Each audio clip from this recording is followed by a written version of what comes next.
حتیٰ اذا بلغ بین السدین، جبکہ یہ پہنچے ان دونوں دیواروں کے درمیان،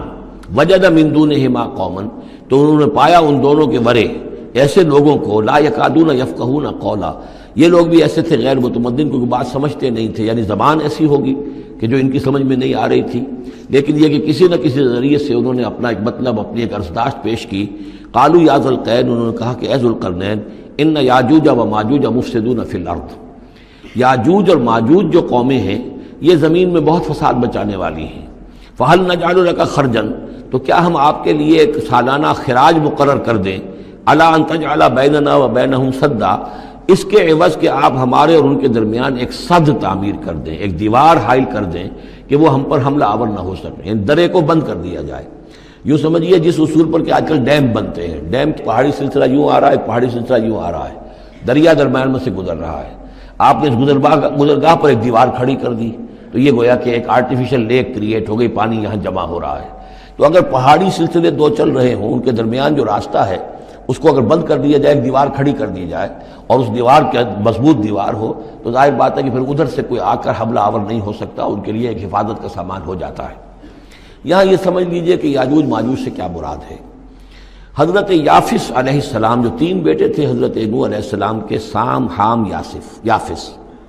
سامی نسل کے بارے میں تو ہم نے بہت کچھ سمجھ لیا کہ حضرت ابراہیم بھی سامی نسل سے تھے، پھر قوم عاد بھی سام ہی کے نسل کی ایک شاخ تھی، قوم سمود بھی اسی کی شاخ تھی، یہ تمام جو ہے یہ تو سیمیٹک ریسز ہیں۔ حضرت یافس کی اولاد نے یہ سینٹرل ایشین ماؤنٹینز کا جو سلسلہ ہے اس کو کراس کیا اور شمال میں چلے گئے،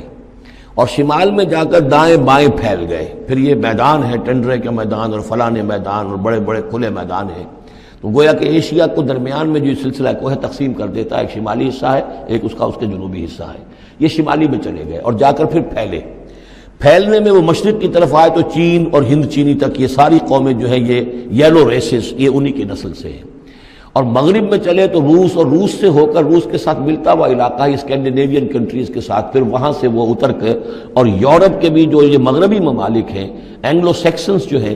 یہ بھی در حقیقت اسی سے اسکینڈینیوین کنٹریز سے اترے ہوئے لوگ ہیں۔ تو یوں سمجھ لیجئے کہ ویسٹرن یورپ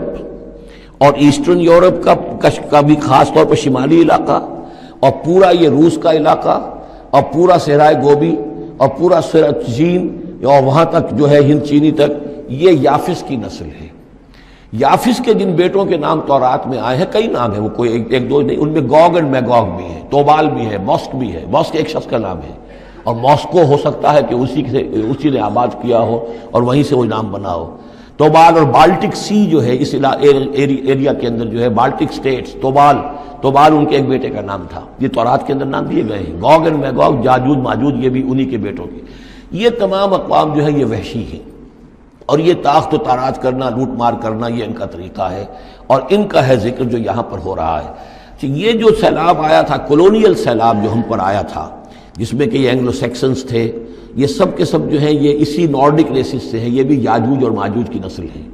ایک سیلاب ان کا آ چکا ہے جو آیا تھا یورپ کے سے نکل کر، یہ کولونیل سیلاب آیا اور پوری دنیا کے اوپر چھا گیا تھا، ایشیا اور افریقہ کو انہوں نے فتح کیا، کولونائز کیا۔ اب اگرچہ ان کی وہ بساط ایک دفعہ تو لپیٹ دی گئی ہے، وہ واپس چلے گئے ہیں، انڈائریکٹلی ہم پر حکومت کر رہے ہیں، اب ان کے جو ملٹی نیشنلز ہیں ان کے ذریعے سے، یا بینکوں کے ذریعے سے، IMF کے ذریعے سے، ورلڈ بینک کے ذریعے سے انڈائریکٹ حکومت ہے جو نیو ورلڈ آرڈر ہے۔ لیکن یہ ہے کہ ابھی ایک اور جو سیلاب ان کا آنے والا ہے وہ آتا ہے احوال قیامت کے معاملات میں۔ آرمگڈون کے بعد جب حضرت مسیح علیہ السلام کا نزول ہو چکے گا اور یہودیوں کا خاتمہ ہو چکے گا، اور پھر یہ کہ تمام جو عیسائی ہیں وہ مسلمان ہو جائیں گے، عیسائیت ختم ہو جائے گی حضرت مسیح علیہ السلام کے آنے کے بعد، اور مسلمان اور عیسائی مل کر ایک ملت بن جائیں گے، سب مسلمان ہوں گے۔ اس کے بعد آخری سیلاب پھر آنا ہے جو اس کے خلاف، وہ احادیث میں آتا ہے، پھر وہ یاجوج اور ماجوج کا ہوگا۔ اور میرے نزدیک یہ یاجوج اور ماجوج جو ہیں وہ ایسٹرن علاقے سے آئیں گے، چائنا وغیرہ سے، ہند چینی سے۔ آرمگڈون جو ابھی ہونی ہے فوری طور پر بڑی جنگ، اس میں یہ لوگ جو ہیں بیٹھے رہیں گے، یہ جنگ میں حصہ نہیں لیں گے۔ یہ مڈل ایسٹ میں جنگ ہوگی، یورپین پاور ساری ہوں گی، کرسچین پوری طاقتیں ہوں گی، اور ادھر جو ہے مسلمان ہوں گے، اور حضرت مہدی جو ظاہر ہوں گے، جو اللہ تعالیٰ ایک عنایت کرے گا مسلمانوں کو لیڈر عرب کے اندر، وہ پیدا ہوں گے، مجدد ہوں گے، اور ان کے ذریعے سے عرب کے اندر ایک اسلامی حکومت بھی قائم ہوگی، لیکن ان کے لیے مدد کے لیے خراسان کے علاقے سے فوجیں آئیں گی، مشرق سے آئیں گی، اور یہ علاقہ جو ہے وہ ہے جو ہمارے قریب ہے اور ہم بھی اسی علاقے میں ہیں۔ اللہ تعالی ہمیں توفیق دے کہ یہاں وہ ہم پہلے اس نظام میں خلافت قائم کریں، تاکہ یہاں سے پھر فوجیں جائیں اور حضرت مسیح کے ساتھ ہو کر اور حضرت مہدی کے ساتھ ہو کر عیسائیوں اور یہودیوں کے ساتھ جنگ کریں، اور بالآخر پھر یہ کہ پوری دنیا میں اسلام کا بول بالا ہوگا۔ لیکن جب یہ ہو چکے گا اس کے بعد ایک سیلاب پھر آئے گا یاجوج اور ماجوج کا۔ تو یہ چونکہ پوری ایک سلسلہ ہے، ایک نسلیں ہیں اس کے اندر بہت سی، تو ان میں چونکہ تفسیری اعتبار سے بہت سی باتیں جو ہے مختلف آراء بھی سامنے آئیں گی، تو میں نے جو رائے میری ہے وہ آپ کے سامنے بیان کر دی ہے۔ اس وقت میں وہ یاجوج ماجوج تھے جو ان شمالی دروں سے آ کر حملے کرتے تھے۔ قالوا یا ذا القرنین ان یاجوج و ماجوج مفسدون فی الارض، وہ جو میں نے عرض کیا ہے کہ قیامت کے قریب بھی معاملہ ہوگا، یہ سورہ انبیاء کی آیات 97-98 ہے۔ حتی اذا فتحت یاجوج و ماجوج وهم من کل حدب ینسلون واقترب الوعد الحق فاذا هی شاخصۃ ابصار الذین کفروا۔ اب زیادہ دور نہیں، ہم سورہ انبیاء بھی قریب ہی آ رہی ہے، انشاءاللہ وہاں اس کو ہم پڑھیں گے۔ تو دو جگہ قرآن مجید میں یاجوج اور ماجوج کا ذکر ہے، ایک یہ جو قریب قیامت میں ان کا جو ظہور ہونے والا ہے، ایک اس وقت کا معاملہ یہ چھوٹا سا تھا کہ جو ذوالقرنین کے سامنے آیا ہے۔ تو کیا ہم آپ کے لیے ایک سالانہ خراج طے کر دیں تاکہ آپ ہمارے لیے یہاں ایک سد تعمیر کر دیں، ایک بند باندھ دیں یہاں پر؟ قال ما مکنی فیہ ربی خیر۔ اب دیکھیے ان کا کردار، ان کا مجھے جو کچھ میرے رب نے دے رکھا ہے، دولت دے رکھی ہے، مال دے رکھا ہے، وہ بہت بہتر ہے اس سے کہ جو تم مجھے پیش کر رہے ہیں۔ مجھے خراج کی ضرورت نہیں ہے، ہاں تمہاری ایک ضرورت ہے میں وہ پوری کر دیتا ہوں۔ فاعینونی بقوت، مجھے مین پاور فراہم کرو، باقی ساری سامان جو ہے میں فراہم کر لوں گا، لیکن بہرحال اس کو بنانے کے لیے، دیوار بنانے کے لیے اور دونوں پہاڑوں کے درمیان اتنی بڑی جو سد تعمیر کرنے کے لیے جو مین پاور چاہیے، اعینونی بقوت، تو محنت کے ذریعے سے، مین پاور کے ذریعے سے میری مدد کرو۔ اجعل بینکم و بینہم ردما، میں ان کے اور تمہارے درمیان ایک موٹی دیوار بنا دوں گا۔ آتونی زبر الحدید، لاؤ میرے پاس تختے لوہے کے۔ حتی اذا ساوا بین الصدفین، یہاں تک کہ جب دونوں جو اونچانے تھیں اس کے درمیان کا پورا علاقہ پر ہو گیا، بھر گیا، وہ لوہے کے تختے جو ہیں اس کے اندر بھرے جا رہے ہیں۔ حتی اذا ساوا، برابر کر دیا دونوں پھانکوں تک پہاڑ کی، قال انفخوا، اب ان کا کہ آگ جلاؤ اس کے نیچے، وہ دہکا دی بھٹی جس سے کہ اب وہ لوہا گرم ہوا اور لوہے کی تختے جو ہیں وہ گرم ہو گئے۔ حتی اذا جعلہ نارا، جبکہ وہ سارے کے سارے لوہے کے جو تپ گئے خود اور سرخ ہو گئے۔ قال آتونی افرغ علیہ قطرہ، تو کہا لاؤ میرے پاس پگھلا ہوا تانبا کہ میں اس کے اوپر انڈھیل دوں۔ تو اس طریقے سے گرین فورس کنکریٹ سے بھی 10 گنا سمجھیے مضبوط شے انہوں نے بنا دی کہ اس میں لوہا اور پھر لوہا سیسا یا تانبا پلایا ہوا، تو اس طریقے سے ایک بڑی مضبوط دیوار قائم کر دی۔ اس دیوار کے جو آثار اب بھی موجود ہیں، دیوار تو موجود نہیں ہے، یہ داریاد اور دربند کے درمیان یہ کشادہ راستہ ہے اب بھی، یہ ویسٹ کوسٹ جو ہے کیسپین کا، اس کے ساتھ اس کی لمبائی 50 میل اور اس کی اونچائی 29 فٹ اور 10 فٹ چوڑی یہ دیوار تھی جو اس وقت بنی ہے۔ یعنی جس طریقے سے کہ بنتے ہیں بڑے بڑے بند، ان سے بھی بڑی یہ تھی سد تعبیر کی گئی۔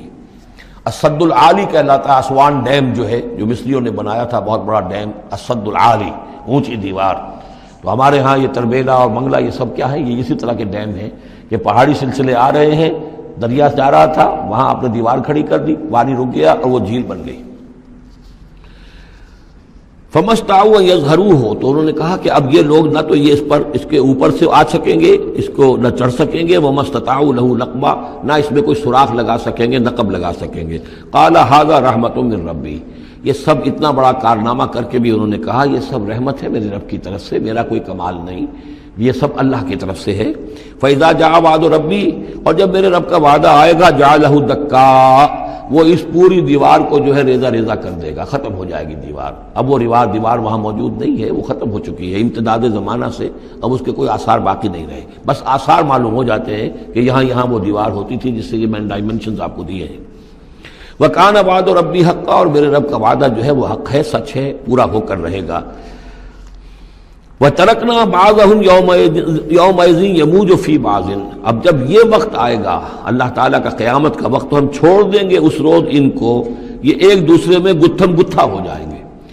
یہ جو کچھ ہونے والا ہے قرب قیامت سے پہلے، جس قسم کے لشکر آنے ہیں اور جیسی جنگیں ہونی ہیں اور یہ جو یاجوج ماجوج جب آئیں گے تو آتا ہے احادیث کے اندر کہ پورے دریا اور پورے سمندر پی جائیں گے، ہر چیز کھا جائیں گے، اور یہ معلوم ہوتا ہے کہ یہ چینیوں کے ہاں تو خاص طور پر سانپ بچھو جو شے ہو، کتا بلی، ہر شے چٹ کر جاتے ہیں، کوئی شے نہیں چھوڑتے۔ اور میں سمجھتا ہوں کہ شاید آدم خور بھی ہو یہ کہ کسی وقت میں جب ان کو ضرورت پڑے تو آدمی کو بھی کھا جائیں، جو کتے کو، بلی کو، سانپ کو، بچھو کو، ہر چیز کو کھا جاتے ہیں۔ تو ان لوگوں کا معاملہ جو ہے واقعتاً یہ جب ابھی تو ذرا رکے ہوئے ہیں، کنٹینڈ ہے ایک طرح سے، لیکن ایک وقت میں ان کا بند کھلے گا۔ اور چونکہ پھر یہ جو ہے تمام چاروں طرف ان کے پہاڑ ہیں، ہر پہاڑ کی اونچائی پر سے من کل حدب ینسلون نیچے اترتے ہوئے نظر آئیں گے۔ اور یہ نقشہ بعین ہی اسی طرح اخبارات میں آیا تھا جب 62 میں وار ہوئی ہے نیفا میں، جو ہندوستان کا مشرقی جو علاقہ تھا جہاں کہ چین اور بھارت کی جنگ ہوئی ہے، تو اس کے الفاظ جو اخبارات میں آئے تھے، waves after waves of Chinese soldiers were coming down the slopes, لہروں کی طرح، موجوں کی طرح چلے آئے۔ ان کے تو اتنے آدمی ہیں، ان کا تو کہنا یہ ہے کہ تم سب کے سب ہلاک ہو جاؤ گے، ہمیں تم ہلاک نہیں کر سکتے، ہم تو چیونٹیوں کی طرح جو ہے بلوں کے اندر گھس جائیں گے، ایٹمک وارفیئر کے بعد تمہارا تہس نہس ہو جائے گا، ہمارا کچھ نہیں بگڑے گا، ہم پھر نکلیں گے اور پوری دنیا کو فتح کریں گے، وہ یہ کہتے ہیں۔ اور معلوم ہوتا ہے کہ واقعتاً آخری جو بھی اس دنیا کا اللہ تعالیٰ نے جو بھی ایک نظام سوچا ہوا ہے، اس میں جو قیامت سے پہلے کا سب سے بڑا واقعہ پھر یاجوج و ماجوج کا ظہور ہوگا وہ، لیکن یہ کہ اس کا یہ مطلب نہیں ہے کہ جو پہلے ہوا ہے وہ نہیں ہے، اس سے پہلے بھی یاجوج ماجوج اگر آج سے 2500 سال پہلے کا معاملہ بھی ہے تو آج سے چند سو سال پہلے کا بھی ہو سکتا تھا۔ یہ کسی یعنی ایک پورے یوں سمجھیے نسل کا نام ہے۔